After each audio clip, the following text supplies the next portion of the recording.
ジャンクルータをナス化してみた。この動画は、後ろに映っている、ジャンクとして売られていたルータをナス化していくというものです。型番は、バッファロー WZR-HP0G300H で、主な仕様はこちらの通りです。最近のルータに比べると、無線 LAN はかなり非力さを感じますが、なんとか使えるかな、という感じでしょうか。ハードオフでジャンクとして330円で購入しましたが、単にいざという時のバックアップ用としても悪くないかもしれません。購入時点では、ハンダ付け上等、シリアルポートから無理やり入ってファーム流し込むとか、最悪 LAN ポート使えなかったら Wi-Fi だけかななどと考えていまして、一応開封、電源接続なども録画していましたが、接続などをいじったり、Web アクセスを試しているうちに普通に管理画面にログインできてしまいました。本体もクリーニングして綺麗で、さすがに外箱と取説類は年数なりのへたり具合でしたが、ジャンクでもこんなものがあるのか、と驚きました。作業に入る前に、セットアップ中はこのようなネットワーク構成で進めていきます。もともと自宅で使用していたルータもバッファローで、アドレスが被ってしまうため、今回ナス化するルータの欄側アドレスを設定変更しています。ということで、管理画面から作業していきます。管理画面にログインします。今はまだルータはデフォルトの設定です。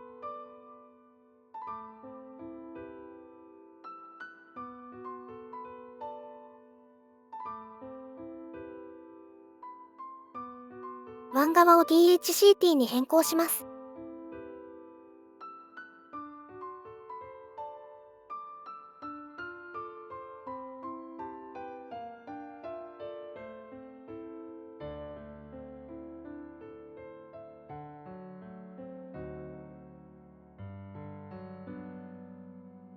LAN 側の IP アドレスを変更します。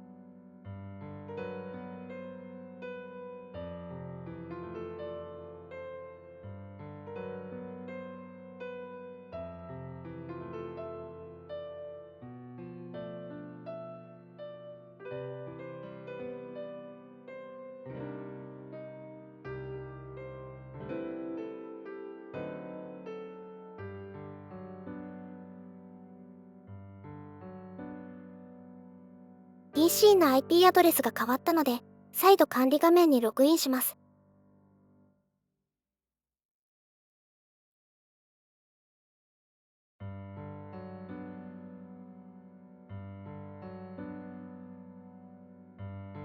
これでネットワーク構成は OK です。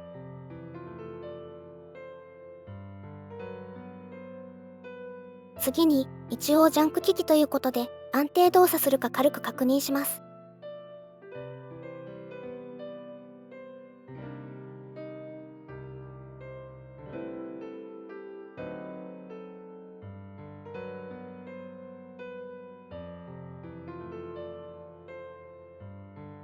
EX キンで定期的にキーを打ってエラーがないか確認します。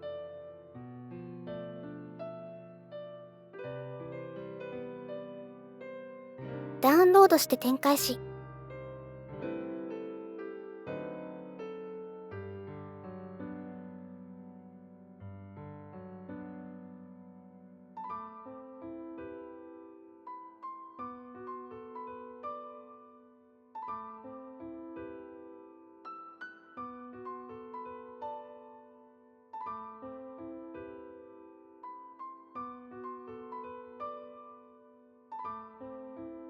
実行していきます。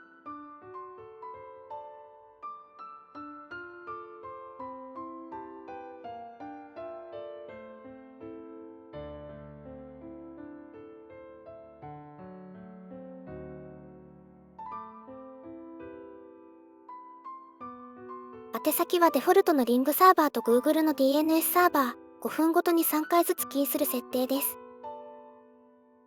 開始します。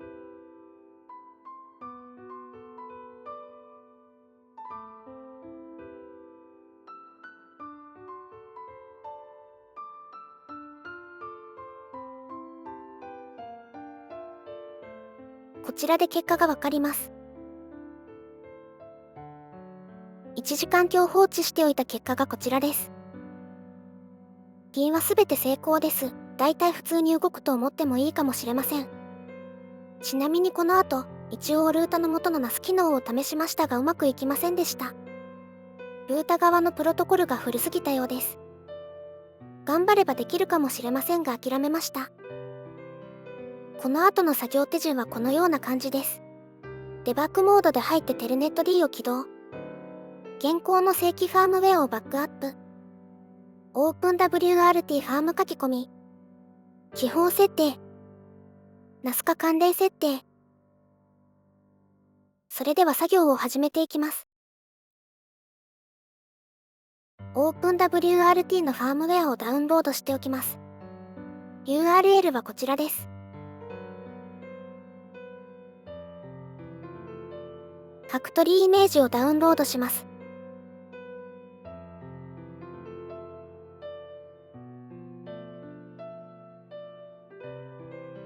完了しました。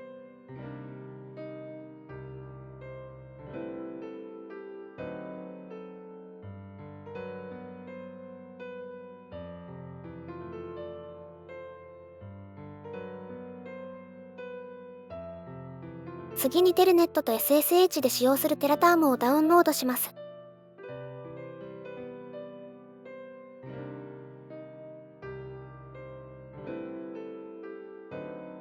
ZIP 版にしました。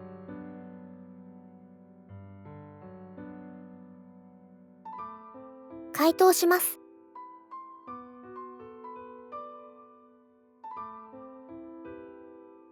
ルータの管理画面に戻ります。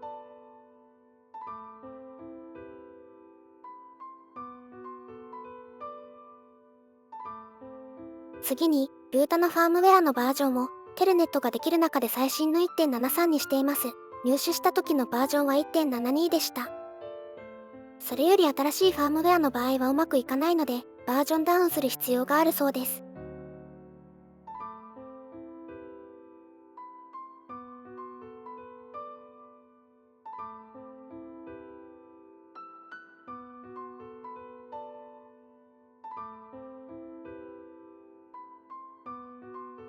完了しました。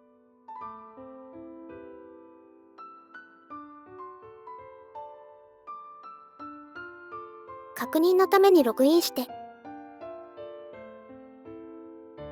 デバッグモードでログインする URL を打ち込んでみます。URL はこちらです。IP アドレスは適宜読み替えてください。違う画面が出てきました。これは後でたまたま分かったのですが、どうやら私の環境では、一度ルートをログアウトしないといけなかったようでした。またこの件の試行錯誤の際に、ファームウェアのバージョンを 1.72 にして進めています。ルートをログアウトして再度アクセスしたら、デバッグ用 URL でログイン画面が出たので進めます。ユーザー名とパスワードはこちらです。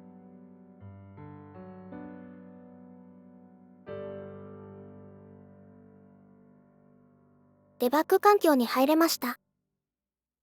テルネット D を押してスタートを押します。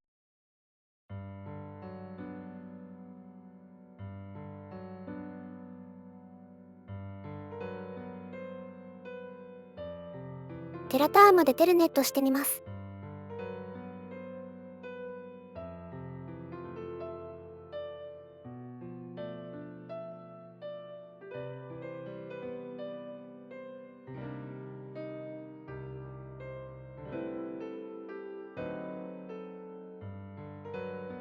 接続しました。現在のファームウェアのバックアップを取得しておきます。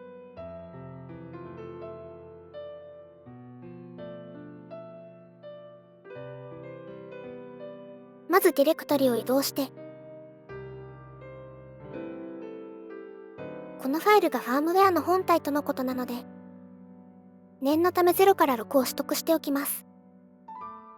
まずこのコマンドで内容を書き出します。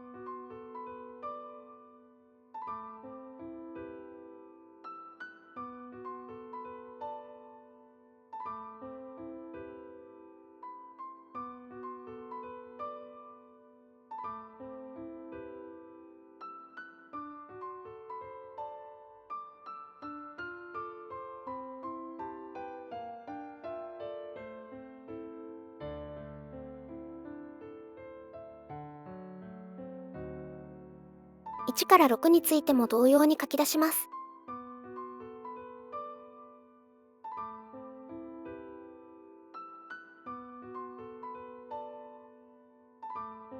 書き出し完了しました。確認してみます。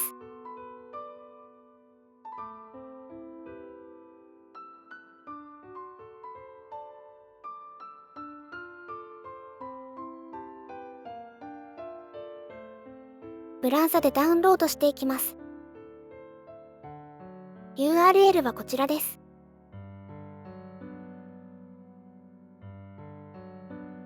IP アドレスは適宜読み替えてください。フォルダを作成してファイルを保存していきました。6から始めましたが、5から0も念のため取得しておきます。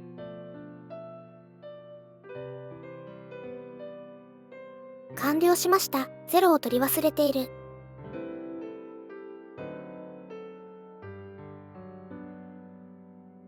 次に OpenWRT のファームウェアを書き込みます。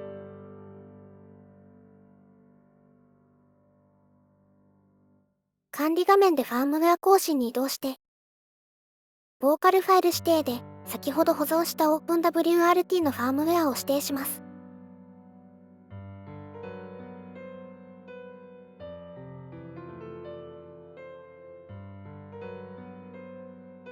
書き込み開始します。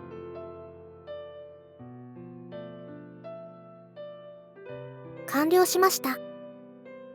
PC の IP アドレスが変わったのを確認して、OpenWRT の管理画面にアクセスします。OpenWRT の欄側デフォルト IP アドレスはこちらでした。ログイン画面にアクセスできました。ユーザー名ルート、パスワードなしでログインします。まずパスワードを設定します。システム、アドミニストレーションを開き、パスワードを入力してセーブをします。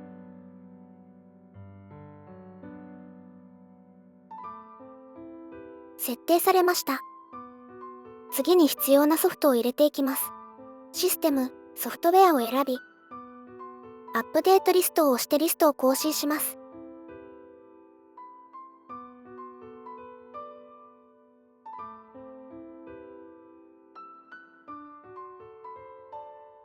まず日本語化パッケージを入れます。ベース GA です。インストールをします。これもインストールをします。完了しました。次にタイムゾーンの設定をします。システムを選択し、タイムゾーンをアジア、東京に設定します。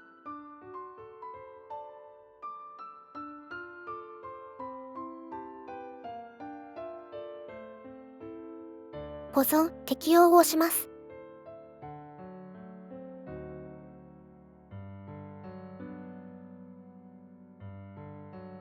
ここから NAS の設定をしていきます。システム、ソフトウェアを選び、ブロックマウントをインストールします。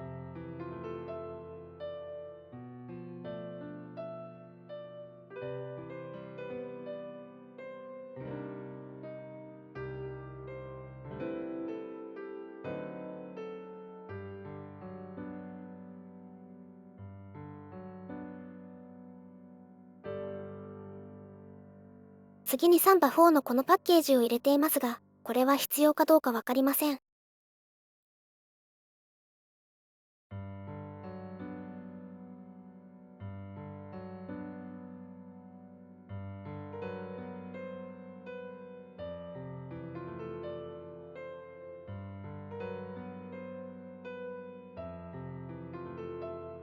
エラーが出ていますがディスク使用量が増えてインストール完了したようです。この後サンバ4を入れようとしますが、容量が足りなくてうまくいきませんでした。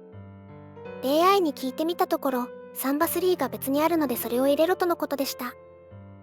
この部分は外部サイトなどを参照せず手探りでやっているので、不要な手順や非効率なやり方などがあるかもしれませんがご了承ください。ということで続きを行っていきます。まずこのパッケージをインストールします。これがサンバ3のようです。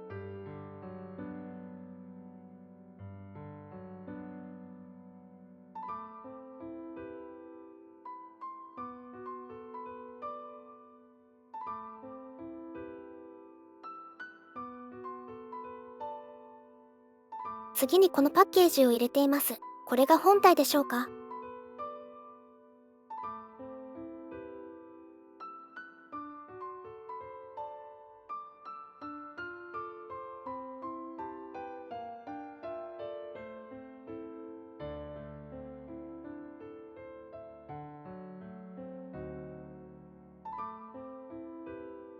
そしてこのパッケージを入れています。今回はストレージとしてテスト用に 1GB の USB メモリを使っています。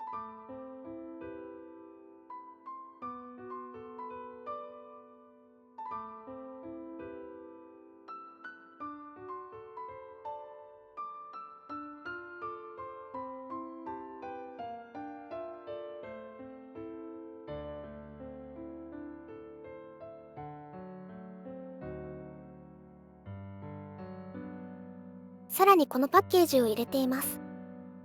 USB メモリは使いやすそうな FAT32 でフォーマットしてみたのですが、その場合は VFAT のパッケージが必要のようです。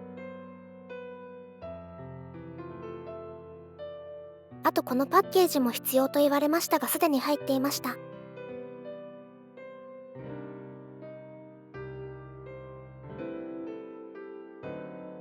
ここからは SSH でルータにログインして作業します。テラタームでこのアドレスに接続します。相手が正しいかどうか確認しろと言われるのでコンティニューを押します。ルートでログインします。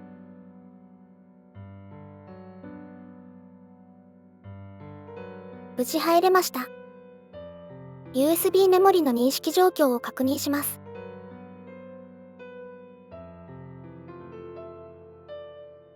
SDA1、FAT32 としてちゃんと認識しているようです。USB メモリのマウントポイントを作成します。こちらとしました。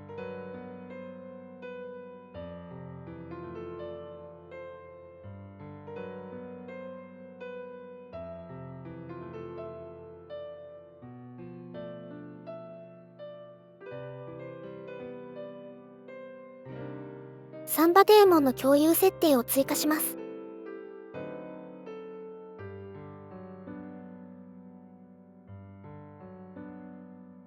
追記内容はこちらです。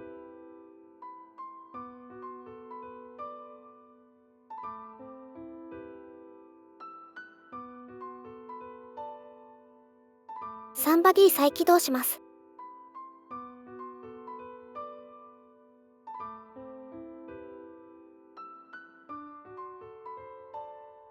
次に FS タブを編集します。この方式は初めてでよく知りませんでした。コマンドはこちらです。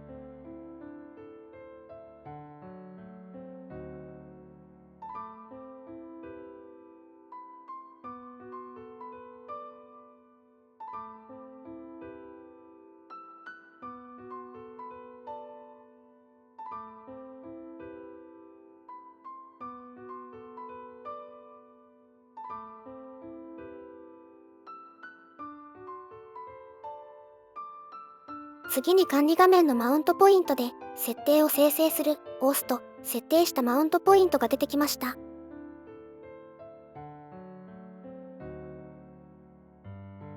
ここでサンバのユーザーを作成しています。手順にまとまりがなく分かりにくいですが、実際行った手順のままにしています。コマンドはこちらです。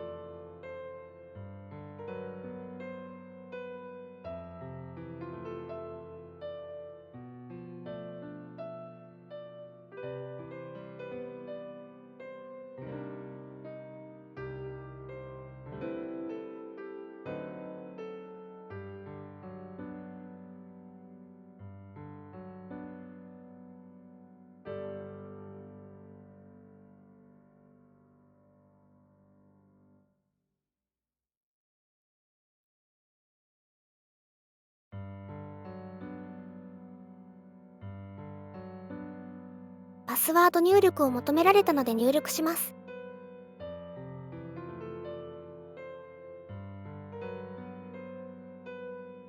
ここでファイル共有をテストしてみます。アクセス先はこちらです。先ほどの認証情報を入力すると、アクセスできたようです。試しにファイルコピーしてみます。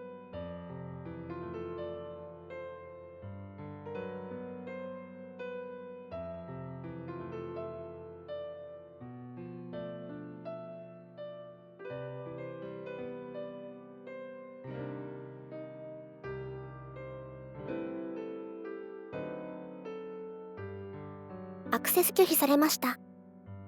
原因は大きく2つでした。まず1つ目は、USB メモリが正しくマウントされていなかったようです。有効にチェックした後、一番下の保存&適用を押すことでマウントされたようです。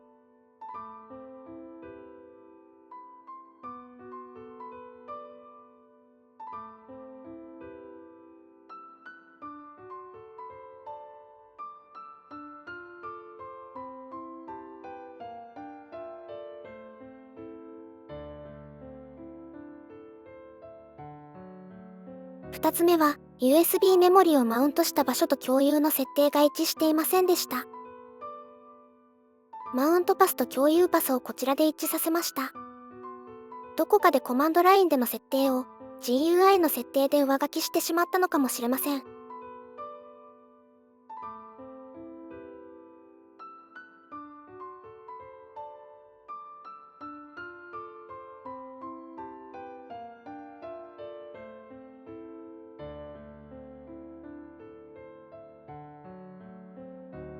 再度テストしてみます。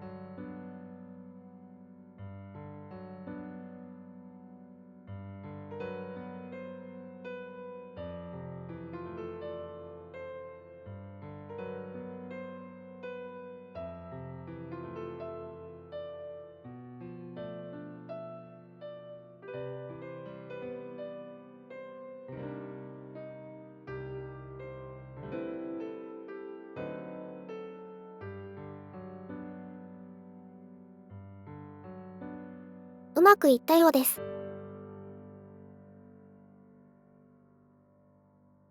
最後におまけとして、ネットワーク構成を変えて、より NAS らしくアクセスできるようにします。PC と NAS をルータ配下に並列に接続します。まずネットワーク共有をワンポートも有効にします。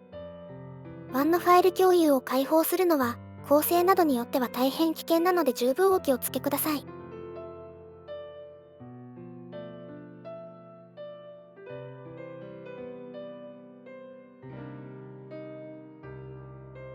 次に SSH でログインし、ファイアウォールの設定をします。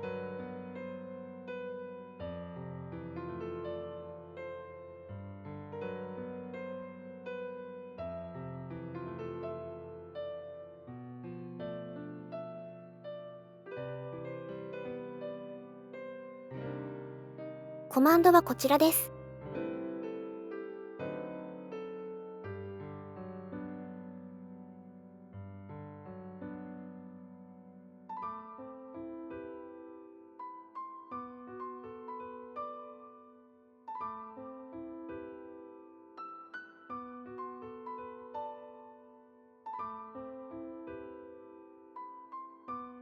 設定完了しました。ここで接続を変更してテストしてみます。まず IP アドレスが変更されたことを確認します。ファイル共有にアクセスしてみます。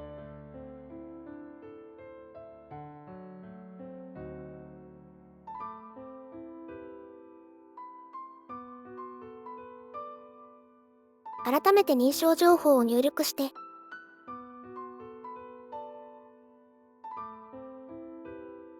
アクセスできました。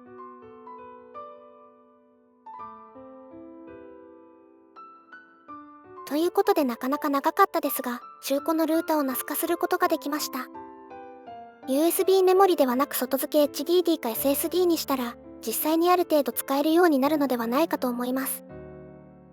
個人的な感想としては、思ったよりスムーズにできたな、というところです。この感じであれば、Linux やネットワークがそこまで得意でない方でもなんとかできるかもという感じです。この動画で分かりづらい点や間違い、または実際にやってみて詰まったりうまくいかないことなどがあれば、お気軽にコメントなどいただければと思います。今回は以上です。ご視聴ありがとうございました。